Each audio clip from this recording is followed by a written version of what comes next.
है और पूजेगी, अवश्य पूजेगी। हम लोग एक रहेंगे तो अवश्य पूजेगी। जय जोहार।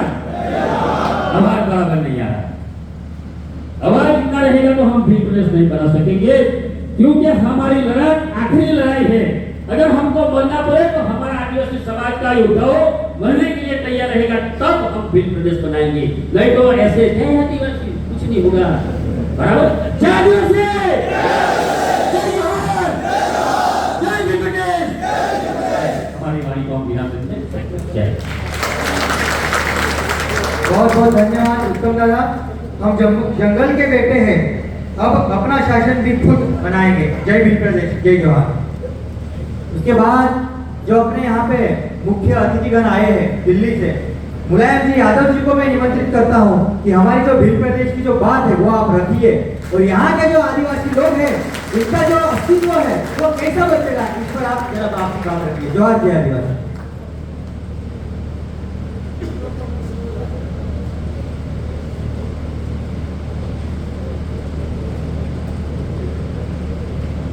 भील आवाज आ रही है? अभी आ जाएगी लाइन पर। भील प्रदेश बनाओ अभियान के नेता जो मंच पर उपस्थित हैं और हमारे पुरखे, हमारे नायक जिनकी तस्वीरें आप देख रहे हो, और बहुत से लोग हैं जिनकी तस्वीरें नहीं है लेकिन हमारे इतिहास में उनका नाम स्वर्णिम अक्षरों में है। उनको नमन करते हुए और इस नंदुरबार की धरती पे आज अलग अलग गांवों से लोग जो आए हुए हैं इस हाल में, आप सबको मैं दिल्ली की तरफ से जोहार पेश करता हूं, सलाम पेश करता हूं, और नंदुरबार की धरती को भी सलाम पेश करता हूं कि इस अपने अधिकार, अपने हक और अपनी सत्ता, अपने राज की लड़ाई लड़ने के लिए आप सब इस अभियान का हिस्सा बने। और मैं दिल्ली से आया हूं तो दिल्ली से दो संदेश लेकर आया हूं। मैं बहुत सीधी सीधी और सरल बातें आपके सामने करूंगा। उम्मीद है कि आप लोगों को हिंदी समझ में आ रही होगी। दिल्ली से आने का मतलब क्या है? दिल्ली से आने का मतलब यह है कि दिल्ली में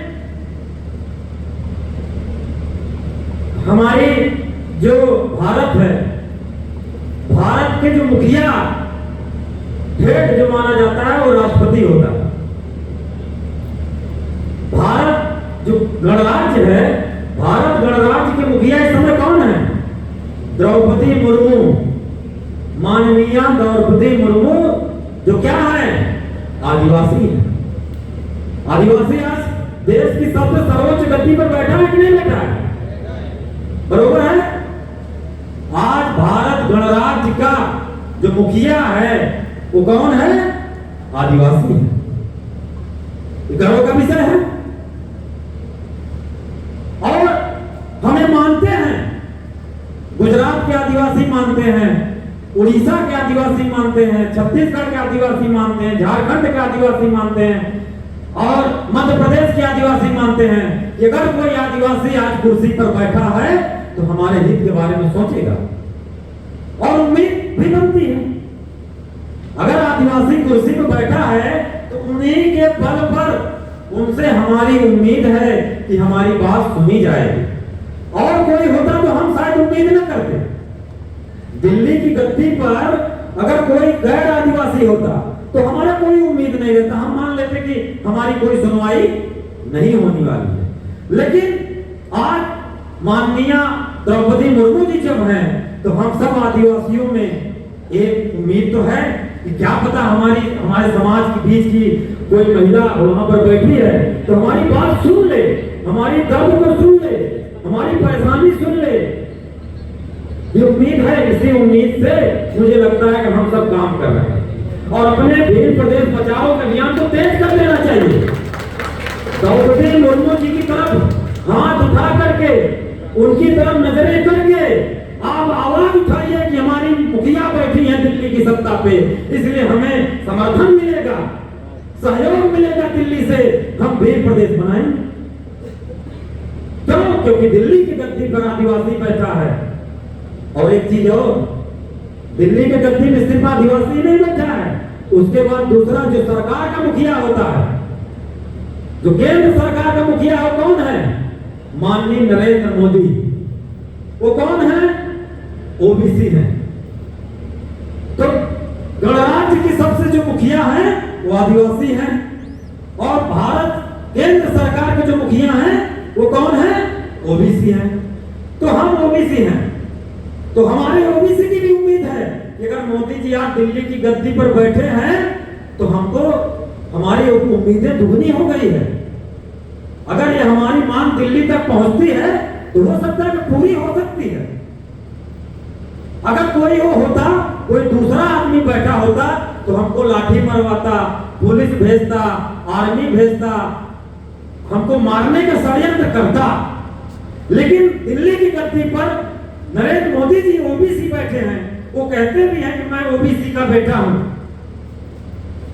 और माननीय द्रौपदी मुर्मू जी कहें कि एक आदिवासी का सर्वोच्च गद्दी पर बैठना क्या होता है। आज इस गणराज्य के मुखिया होने के नाते मेरी सारे लोगों से उम्मीद है कि उनके कोई परेशानी तकलीफ आए, खास करके उन क्षेत्रों में जहां आदिवासी रहते हैं। छत्तीसगढ़, आपका ये नंदुरबार, गुजरात का इलाका, राजस्थान का इलाका, इसके अलावा नॉर्थ ईस्ट के जो राज्य हैं, झारखंड का राज्य है, उन सब से उन्होंने वादा किया कि अगर इन क्षेत्र में रहने वाले जो आदिवासी हैं, अगर उनको कोई तकलीफ है, पीड़ा है, तो सीधे हमसे संपर्क कर सकते हैं। तो हम सबकी तो उम्मीद तो है भाई कि अगर हमारी कोई पीड़ा है, कोई तकलीफ है, हमको कोई मारा जा रहा है, परेशानी है, तो हम उनसे नहीं उम्मीद करेंगे तो किससे करेंगे। तो ये दिल्ली की तरफ से एक मैसेज है। इस समय दिल्ली की गद्दी पर आपके लोग बैठे हैं जो आपके लिए कह रहे हैं कि हम आदिवासियों के लिए काम करेंगे, हम पिछड़ों के लिए, हम जब गद्दी पर बैठेंगे तो पिछड़ों के लिए काम करेंगे। तो ये उम्मीद है आदिवासियों का। इसलिए भील प्रदेश बनाओ का अभियान जोर शोर से गांव-गांव में तेज कर देना चाहिए, और राष्ट्रपति द्रौपदी मुर्मू का नाम लेकर तेज कर देना चाहिए, ताकि ये मैसेज जाए कि हमारे समाज के लोग वहां पर बैठे हैं। इससे दो चीजें हो जाएंगी। क्या होगी कि क्या जो रियल आदिवासी बैठा है या नाम मात्र का आदिवासी बैठा है, क्या रियल ओबीसी बैठा है या नाम मात्र का बैठा है, दो कैसे आप तय करना पड़ेगा ना। हम इस बात चेक करेंगे, भील प्रदेश अभियान के जरिए चेक करेंगे कि हमारा नेता हमारे लिए बात करता है कि नहीं करता है, हमारे भारतीय गणराज्य की मुखिया हमारे आदिवासियों के हित में काम करती हैं कि नहीं करती हैं। अब भील प्रदेश के एक डेलीगेशन दिल्ली भी जाए, राष्ट्रपति से मिलने जाए और अपने दर्द को, अपनी पीड़ा को रखने जाए, तभी आपको पता चलेगा कि हमारा नेता कैसा है। ये तो दो बातें मैंने कह दी। तीसरी जो मूल बात मैं कह रहा हूं बहुत ही इंपॉर्टेंट है, बहुत इतिहास से बात निकल कर आई है। प्रकृति का ये नियम है कि जो प्रजाति एकजुट रही है, जब जब हमले उस पर बढ़े हैं, जब जब कोई परेशानी हुई है, जो प्रजाति एकजुट रही है वही बची, नहीं तो मर गई। पक्षी है, जो जानवर एकजुट होकर के अपने कबीले को बचाया वही बच पाया। जो एकजुट नहीं रहा वो धीरे धीरे करके मार दिया गया। पहले क्या होता था, एक कबीले दूसरे कबीले से लड़ते थे, उसमें जो छोटे कबीले होते थे, जो अकेले होते थे, उनको मार दिया जाता था। लेकिन जो कबीला एकजुट रहा, अपने लोगों को, अपने सारे कबीलों को मिल करके एकजुट बनाए रखा, एकजुटता के साथ खड़ा रहा, वो लंबे समय तक टिका। भील प्रदेश बनाने वाले, भील प्रदेश की संकल्पना रखने वाले, भील प्रदेश की सपना देखने वाले लोगों को भी यही यूनिटी चाहिए। अगर एकजुट रहेंगे तो आंदोलन बढ़ेगा, एकजुट रहेंगे तो सपना आगे बढ़ेगा, एकजुट रहेंगे, एक दिन ये सपना साकार हो जाएगा। अगर हम में से कोई भी एक टूटा तो पहले अकेले तोड़ेंगे, हम में से एक को ले जाएंगे, कुछ प्रलोभन देंगे, कुछ पद देंगे, कुछ लालच देंगे, उस लालच देकर के पहले एक को तोड़ देंगे, तोड़ने के बाद उसकी जुबान को क्या कर देंगे, सुई से सिल देंगे।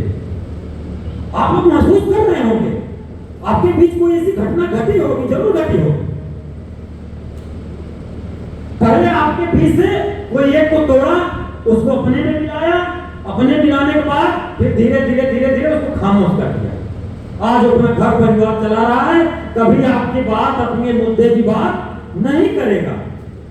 और मुझे लगता है कि इस हाल में सरकार के खुफिया तंत्र भी होंगे, उनके तक जरिए हो सकता है कि हम लोगों की बात महाराष्ट्र सदन तक भी पहुंच जाए, हो सकता है कि गुजरात गांधीनगर के पार्लियामेंट जो है विधानसभा में भी पहुंच जाए, हो सकता है कि दिल्ली तक भी पहुंच जाए, और हो सकता है कुछ लोग हों तो हमारी बात पहुंचा दें एज इट इज, जैसे हम कह रहे हैं, यही भाषा और यही भावना के साथ अगर वो बात हमारी पहुंचा देंगे तो मैं उनको शुक्रगुजार रहूंगा, उनका एहसान मंद रहूंगा कि यहाँ कोई एक सम्मेलन हुआ, क्योंकि हमारे पास तो मीडिया है नहीं, कोई टीवी तो है नहीं कि यहाँ आए, अपना कैमरा ले आए और यहाँ से दिल्ली में प्रसारण कर दे पूरे देश में, नहीं है। हम कमजोर लोग हैं, निरीह लोग हैं, इतनी ताकत नहीं है कि हमारी बात को कोई मीडिया, कोई चैनल, कोई टीवी बताए कि नंदुरबार में आदिवासी लोग अपना पीड़ा व्यक्त कर रहा है, अपनी मांग उठा रहा है, उसकी भी कोई सुन लो। तो जब हमारे पास वो नहीं है, हमारे पास कोई पुलिस प्रशासन में भी कोई आदमी नहीं है जो चीफ सेक्रेटरी के पद पर हो, जो कहे साहब मुख्यमंत्री के कान में अपनी बात डाल दे कि ऐसा उनका परेशानी है, इस पर कुछ सोचिए, ये भी करने वाला नहीं है। तो गाहे बगाहे अगर कोई यहाँ पर इकट्ठा हो या यहाँ कोई मौजूद हो तो आप बिना पहचान बताए चुप्पे से मेरी बात चोरी से पहुंचा, और पहुंचा देंगे तो बाहर सामने को। तो जो मैं कहता था तीसरी बात कि जो प्रजाति, जो कबीले, जो बिरादरी एकजुट रही है, वही सत्ता पर काबिज हुई है, वही संसाधनों पर कब्जा किया है, वही आने वाले विधानसभाओं और जो है राजनीति पर भी कब्जा करेगी। एकजुट नहीं रहोगे तो कभी भी सत्ता पर नहीं पहुंच पाओगे, कभी भी आप देने वाले नहीं बनोगे, हमेशा मांगने वाले बने रहोगे। अभी क्या है, हम लोग क्या है, मांगने वाले। भील प्रदेश बना दो, भील प्रदेश कौन बनाएगा? भील प्रदेश बनाने का अधिकार किसको है? भील प्रदेश बनाने का अधिकार केंद्र सरकार को, नरेंद्र मोदी जी को है, द्रौपदी मुर्मू जी को है। दो ही आदमी, दो ही व्यक्ति भील प्रदेश बना सकता है। राज्य सरकार को अधिकार है, भारत सरकार को अधिकार है कि किसी भी क्षेत्र की सीमा को काट करके किसी दूसरे प्रदेश की कुछ सीमा को ले करके, दो सीमाओं को, 4 जिलों को, 10 जिलों को एकजुट करके एक टेरिटरी बना करके ये प्रदेश बना सकता है। तो हमारी उम्मीद किससे होनी चाहिए, हमारी डिमांड किससे होनी चाहिए, हमारी मांग किससे होनी चाहिए? केंद्र सरकार नरेंद्र मोदी जी से और माननीय हमारी राष्ट्रपति, आदिवासियों की राष्ट्रपति द्रौपदी मुर्मू जी से। वो बात हमारी अगर सुन लें तो हमारा तकलीफ दूर हो जाए। और चाहे तो कुछ जिला राजस्थान का ले लें, कुछ जिला हमारा मध्य प्रदेश का ले लें, कुछ जिला गुजरात का ले लें, और कुछ जिला जो है महाराष्ट्र का ले लें। इससे भील प्रदेश का एक संकल्पना जो हम लोग रख रहे हैं, वो जो सपना है वो साकार होने का कर सकती है। और जब तक ये नहीं करेंगी, ये डिमांड उन्हीं से ही किया जाएगा, दिल्ली से ही किया जाएगा। इस समस्या का समाधान महाराष्ट्र नहीं होना है, गुजरात से नहीं होना है, मध्य प्रदेश से नहीं होना है, राजस्थान से नहीं होना, कहां से होना है? दिल्ली से।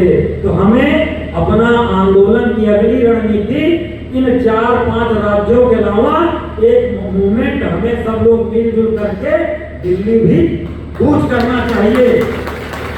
बसों में भर करके अपनी बातें मनवाने के लिए आपको दिल्ली तक जाना पड़ेगा, तभी आपकी बात मानेंगे, नहीं तो नहीं मानेंगे। ये तीसरी बात हो गई कि बात कैसे मनवानी है, किससे डिमांड रखना है।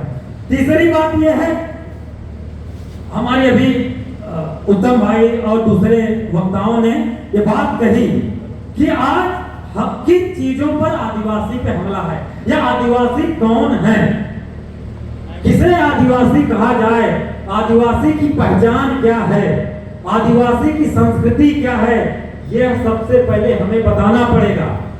हम आदिवासियों को, जो आदिवासी लोग हैं, उनको बताना पड़ेगा साहब कि ये लोग हैं जो आदिवासी हैं, ये लोग हैं जो आदिवासी नहीं हैं। क्या अंतर है आदिवासी होने और गैर आदिवासी होने?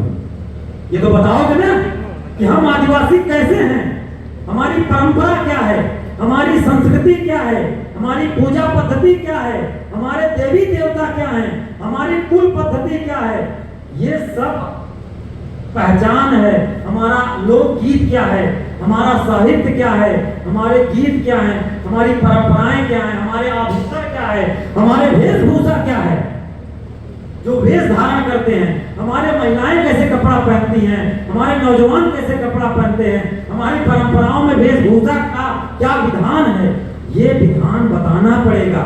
उसको रोजमर्रा में प्रैक्टिस करना पड़ेगा, दिखाना पड़ेगा कि हम पैंट शर्ट भी पहनेंगे, हम जो है कोट टाई भी पहनेंगे, लेकिन हमारी संस्कृति का जो मूल पहचान है हमारा ये। तीसरी बात, हमारी पेंटिंग क्या है, हमारे दीवारों पर चित्र बनते हैं, वो चित्र कैसे हैं, हमारी महिलाओं के हाथों में गोदना होता है, टैटू, पुरुषों के भी हाथ में टैटू होता है, उस सबके टैटू अलग अलग, हर कबीले का टैटू, हर आदिवासियों के देखिए कि महिलाओं में कोई हाथ में, कोई पैर में, कोई गाल पर, कोई गले में, कोई माथे पर टैटू होता है। वो टैटू उस कबीले की पहचान है, जो और कबीले में नहीं है, और समुदाय में नहीं है। आपको बताना पड़ेगा कि देखो ये टैटू हमारी पहचान है, हम इस आदिवासी से बिलोंग करते हैं, हमारा आदिवासी का ये कुनबा है, ये ट्राइब है हमारा। तो ये अलग अलग ट्राइब का अलग अपनी अलग संस्कृति है, अपनी पहचान है, उसको उभारो, उसको बताओ। कहानियां हमारे पुरखों ने, हमारा कोई लिखा पढ़ा कुछ है नहीं, कोई किताब तो हमारे पास है नहीं, कहाँ है, कैसे पता चलेगा लोगों को, कोई किताब तो हमने लिखी नहीं जिसको पढ़कर कोई बता देगा। तो हमारे संस्कृति में जन्म जन्म से हमारे पुरखों ने कहानियां, आदिवासियों की, पुरखों की, जंगल की, भेड़ों की, बकरियों की, गायों की, हंटिंग करने की, ये कहानियां हमारे पुरखों ने अपने पीढ़ी को लगातार बताते आ रहे हैं। वही हमारा इतिहास है। हमारा इतिहास कहीं किताब में नहीं मिलेगा। आप खोज लीजिए कोई भी टेक्स्ट बुक, महाराष्ट्र का टेक्स्ट बुक उठा के देख लीजिए, किताब, गुजरात का किताब उठा के लीजिए, जहां बच्चे आपके पढ़ने जाते हैं, उन किताबों में देखो क्या हमारी किसी ट्राइब के बारे में कुछ जिक्र है क्या? छठी क्लास की, 5वीं क्लास की, 4वीं क्लास की, किसी भी बच्चे की किताब उठा लो, क्या उसमें हमारे संस्कृति है? क्या हमारा इतिहास है उसमें? जब इतिहास नहीं है तो आपका इतिहास कौन जानेगा? जब आपके स्कूल में आपका इतिहास नहीं पढ़ाया जा रहा है तो बाकी लोग कैसे जानेगा कि आपका इतिहास क्या है? आपका इतिहास किसको पता है? आपके दादा दादी को पता है, नाना नानी को पता है, उनके पुरखों को पता था। हमारा जंगल, हमारा खेत, हमारा पेड़, हमारा पौधा, किस पौधे में कौन सा गुण है, किसको लगाने से चोट ठीक हो सकती है, कौन सी हमारा बकरी कौन सा चारा खाने से उसका पेट ठीक होता है, उसका मन, ये हमारे पुरखों ने बहुत पहले खोज रखा है, जिसको बोलते हैं ऑर्गेनिक मेडिसिन, देसी वैद्य, देसी डॉक्टर। ये पहले आदिवासी हुआ करते थे, लेकिन उनकी क्या हो कला को किसने किया? छीन लिया। उनके छीन करके आज आयुर्वेदिक डॉक्टर बन गए, होम्योपैथिक डॉक्टर बन गए। आदिवासी के पास कुछ नहीं है, जिनका ज्ञान, जिनकी ज्ञान को चोरी करके लोग बने हैं डॉक्टर, आज उनको कोई क्रेडिट नहीं दे रहा। सारी औषधियां, जितनी टैबलेट बनती हैं, जितना टैबलेट आप खाते हो गोली, सब गोली किसी न किसी वनस्पति का एक्सट्रैक्ट करके बनाई जाती है। बिना पौधे का कोई मेडिसिन बन ही नहीं सकता। बिना प्लांट है तभी गोली है। जितनी गोलियां बनती हैं, कैप्सूल बनती हैं, वो किसी न किसी प्लांट का वो है वो होता है। वो प्लांट की नॉलेज किसको था? उन पेड़ों का नॉलेज किसका था? आदिवासियों का। कौन सा सब्जी जंगल के खाने पर आदमी जिएगा, कौन से सब्जी में जहर होता है, किसने पहली बार खोजा? आदिवासियों ने। कौन सा फ्रूट खाने लायक है, कौन सा फल खाने लायक नहीं, पहली बार किसने खोजा? आदिवासियों। ये नॉलेज, ये ज्ञान आपको अपने पुरखों से मिला, इसको बचाइए। ये कहानी अपने बेटों को बताइए, बेटियों को बताइए कि ये हमारी संस्कृति है, ये हमारा इतिहास है। तो अब तो मोबाइल आ गया है, अब तो आप बोल करके, लिख करके, टाइप करके आप लिख सकते हो। पहले लिखने का सिस्टम नहीं था, पहले हमारे पास पढ़ने का अधिकार नहीं था, किताब कॉपी का कोई अधिकार नहीं था। अब तो है, अब तो आप लिख सकते हो, अब तो आप पढ़ भी सकते हो। अब आप अपना इतिहास जो भी पता है, बहुत सारे शादी ब्याह पर त्योहार में महिलाएं गीत गाती हैं, वो गीत गाती हैं और वो गीत पुरानी महिलाएं, बुजुर्ग महिलाओं से खत्म हो गया। वो महिला लास्ट दिन जो गीत जानती थी गाना, अब किसी ने उसको लिखा नहीं, दूसरी पीढ़ी ने उसको सुना नहीं, अब वो वहीं से वो गाना खत्म हो गया, वो लोकगीत खत्म हो गया। तो कहने का मतलब है कि आपका इतिहास धीरे धीरे क्या हो रहा है? खत्म हो रहा है। और कोई आदमी दिल्ली से, कोई गुजरात गांधीनगर से, कोई महाराष्ट्र से, आपका कोई गैर बिरादरी आदमी क्यों आएगा लिखने आपका इतिहास? वो महाराणा प्रताप का गौरवगान होगा, लेकिन भीलों का गौरवगान नहीं होगा। महाराणा प्रताप की सेना में भीलों ने मुगलों से लड़ते लड़ते अपनी कुर्बानी दे दी। किसी किताब में उनका कुर्बानी नहीं है। कोई क्यों लिखेगा? आप नहीं लिखोगे तो आपका काम क्यों नहीं करेगा? वो अपना काम करेगा। महाराणा प्रताप वालों ने अपना इतिहास लिख लिया, आदिवासी अपना इतिहास लिख ले, और अब लिख तो लोगे, लेकिन उसको लागू कैसे करोगे? लागू करने के लिए आपको क्या चाहिए? सत्ता चाहिए। सत्ता मांगोगे या सत्ता पे कब्जा करोगे? भील प्रदेश की जो संकल्पना है वो मांगने की नहीं है, देने की।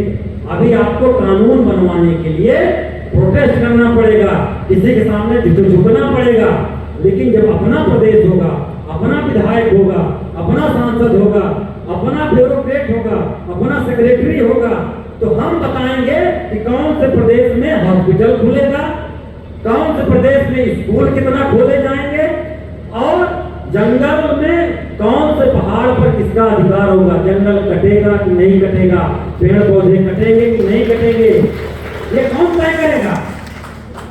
ये तय हम करेंगे। तो हमारा मूल बात कोई ऐसा नहीं है, ये मैं कोई अलग बात नहीं कर रहा हूं, हम सब कोई नई बात भी नहीं कर रहे हैं। इसके पहले तेलंगाना, अभी 2014-15 में 14 में तेलंगाना प्रदेश बना, आंध्रा से हट करके तेलंगाना बना। और तेलंगाना की मांग कब से है? आजादी के पहले से तेलंगाना तेभागा आंदोलन चल रहा है। 1920-30 से आजादी के पहले से ही तेलंगाना राज्य की मांग चल रही है। और कब सफल हुई? 2014 में जाकर। तो मेरे नौजवानों, हो सकता है कि हम लोग बूढ़े हो जाएं लड़ते लड़ते, लेकिन इस आंदोलन को मत मारने दें। इस आंदोलन में कुछ लोग आएंगे, कुछ लोग बिक जाएंगे, कुछ लोग किसी पार्टी में चले जाएंगे। उनको बोलना कि जिस दिन तुम्हें पार्टी में जाना है, भील प्रदेश आंदोलन से अलग हो जाओ, चले जाओ। भील प्रदेश के आंदोलन को मत बेचो, हमारे लोगों की शहादत को मत बेचो। तुम्हें राजनीति करनी है, शौक से करो, सबको हक है। किसी को आंदोलन करने का हक है, अपना इतिहास बचाने का हक है, अपनी परंपरा बचाने का हक है, अपनी संस्कृति बचाने का हक है। तो किसी को राजनीति करने का भी हक है। हमारे बीच से किसी आदिवासी को भाई विधायक बनना है, वो नगर पंचायत का अध्यक्ष बनना है, तो शौक से बने, वो जाए लड़े। लेकिन अगर हमारी बात वहां जाकर करेगा तो हम उसे समर्थन भी देंगे। अगर कोई हमारे बीच से कोई भी व्यक्ति जा करके किसी भी पार्टी में, नाम नहीं लेना चाहता, किसी भी गुजरात महाराष्ट्र के जितनी भी पार्टियां हैं, उन पार्टियों में जा करके यह बात कहे कि साहब हमारी मांग है और हम इसकी बात अपनी पार्टी में करेंगे। अगर उसकी वो पार्टी उसको आजादी देती है तो बात हमारी कहे, तो भील प्रदेश आंदोलन के जो लोग हैं उस पर विचार करेंगे कि हमारी बात अगर ये कर रहा है तो हमें इसको सपोर्ट करने की जरूरत है कि नहीं है। अगर हमारी बात भी नहीं कर रहा है, वो अपनी बीवी, अपना बच्चा, अपना परिवार का भला देख रहा है, तो भील के लोग, आदिवासी लोग क्यों उसको समर्थन करेंगे? अगर वो समाज का समर्थन नहीं कर रहा है, समाज की बात नहीं कर रहा है, समाज की पीड़ा की बात नहीं कर रहा, तो ये आदिवासी उसको क्यों समर्थन करेगा? आज देखिए जो भी पाटीदार आंदोलन हुआ, पाटीदारों ने अपना एक नेता खड़ा किया, भले वो नेता बाजार में बिक गया उधर जाकर के, लेकिन उसने इतना बड़ा आंदोलन खड़ा किया। पाटीदारों ने मांग रखी कि हमारा आरक्षण होना चाहिए, उन्होंने भी मांग रखा आरक्षण का, पाटीदारों का आरक्षण होना चाहिए। पाटीदार के नेता बिक गए, वैसे इसकी पूरी उम्मीद है कि आप में से कोई नेता बिक जाएगा। मान लीजिए आप, भ्रम में मत रहिए, भरोसे में मत रहिए, लेकिन नौजवान जो ईमानदारी से अपने संस्कृति बचाना चाहता है, अपनी पीढ़ी बचाना चाहता है, उसको इस परंपरा को, इस आंदोलन को जिंदा रखना है। और मैं गारंटी के साथ कह रहा हूं कि ये नियम है कि जो एकजुट रहेगा वो एक दिन कामयाब हो जाएगा। जो टूट जाएगा वो अपना आंदोलन, अपनी सत्ता नहीं लेगा। और मैं एक बात फिर कह रहा हूं, ये कोई नई मांग नहीं है, ये मांग बिरसा मुंडा की मांग है। बिरसा मुंडा का क्या मांग था? बिरसा मुंडा ने नारा दिया था, अबुआ दिसुम अबुआ राज। अबुआ दिसुम अबुआ राज का मतलब क्या हुआ कि हमारा देश होगा और हमारे देश में हम ही राजा होंगे, हमारा राज चलेगा। हम क्या मांग रहे हैं? अपने पुरखों की परंपरा को हमें बढ़ा रहे हैं। कोई पूछे आप नया मांग कर रहे हैं, हम कुछ नया नहीं कह रहे हैं। हमारे नायक ने, बिरसा मुंडा ने बहुत पहले कहा दिया, हमारा देश हमारा राज्य, यही नारा था, यही नारे आप लेकर चलिए। हमारा देश होगा, हमारा प्रदेश होगा, हम प्रदेश में हमारा मुख्यमंत्री होगा, हमारा सेक्रेटरी होगा, हम चाहेंगे जिसको IAS बनाएंगे, हम चाहेंगे जिसको डॉक्टर नियुक्त करेंगे, हम जहां चाहेंगे स्कूल बनाएंगे, जहां चाहेंगे स्टेडियम बनाएंगे, जहां चाहेंगे जो है सांस्कृतिक कार्यक्रम करेंगे। ये तय करने का अधिकार तीन ही चीज होती है, सत्ता, संसाधन और पोजीशन, पद। पद मतलब मुख्यमंत्री का पद, पद मतलब DM का पद, पद मतलब डॉक्टर का पद, पद मतलब CMO का पद। तीन चीज की लड़ाई होती है और जो लोग अभी सत्ता में बैठे हैं तीन ही पे कब्जा किए हैं। क्या कब्जा किए हैं? सत्ता पे कब्जा किए हैं आपके, और आपकी जंगल जो जमीन है इस पर कब्जा किए हैं, संसाधन पर कब्जा किए हैं, और इन सत्ता के जरिए जितने पद हैं इन तीनों पदों पर कब्जा किए हैं। तो हमारा मांग कुछ नया नहीं है, हमारा मांग वही है। हमारा आदमी दिल्ली में बैठा है, OBC का व्यक्ति दिल्ली में बैठा है, आदिवासी का एक मुख्य जो है राष्ट्रपति दिल्ली में बैठा है। तो हमारा ये सब यहाँ के जो नेता हैं, उन नेता की तरफ से मेरी ये मूल बात थी कि हम अपनी संस्कृति, और भी बहुत सारे लोग, कल हम लोग रात एक जगह मुआयना करने गए थे, कैसे हमारी संस्कृतियों पर, हमारे देव स्थलों पर कब्जा किया जा रहा है, कैसे उसको विकृत किया जा रहा है, कैसे आपकी संस्कृति को खराब किया जा रहा है। इसको भी सोचिए। बाकी बातें राज भाई, मनीष भाई लोग बताएंगे। मुझे मूल बात जो आपको बताना था कि एकजुट रहोगे और दिल्ली की तरफ देखोगे तो एक न एक दिन ये आंदोलन कामयाब हो जाएगा। मेरे इस आंदोलन को पूरी शुभकामना। आप सब लोग यहाँ पर आए, हमारी बात सुने, और इसके लिए मैं आप सबका धन्यवाद देता हूँ।